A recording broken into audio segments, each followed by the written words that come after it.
मालक के शादी छे मालक के पीछे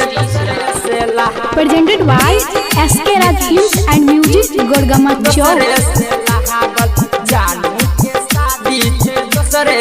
की कहियो भाई रे भजे बो पहागल की कहियो भाई रे भजे बो पहागल मालक के शादी छे दूसरे से लहागल जानू के शादी छे दूसरे से लहागल जानू के शादी छे दूसरे से लहागल मालक के शादी छे दूसरे से लहागल की कहियो भाई रे भजे बो पहागल जानम के शादी छे दूसरे से लहागल जानम के शादी छे दूसरे से लहागल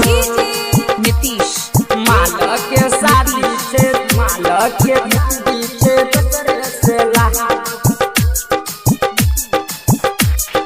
दूसरे से लहागल नीतीश मंगुरा नीतीश मंगुरा नीतीश मंगुरा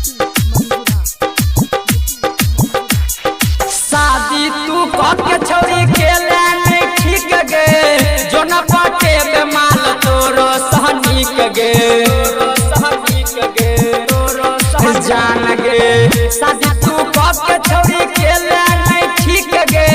जो न पाटे बेमाल तोरो सहनिक गे तोरा खातिर अब न कहियो रहबो गे जहागल मालक के शादी छे दूसरे से लहागल जानू के शादी छे दूसरे से लहागल मालक के शादी छे दूसरे से लहागल जानू के शादी छे दूसरे से लहागल नीतीश नीतीश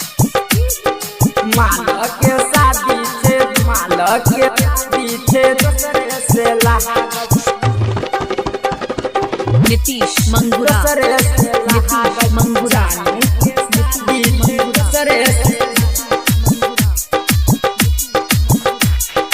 राम उदगा राइटर से नताल ली जोड़ गे गायक नीतीश के दिला गला छोड़ गे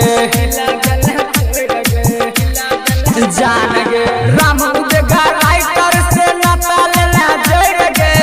गायक नीतीश के दिला गला छोड़ गे ओकरे चलते भाई रे घर से छिए भागल मालक के शादी छे दूसरे से लागल जानू के शादी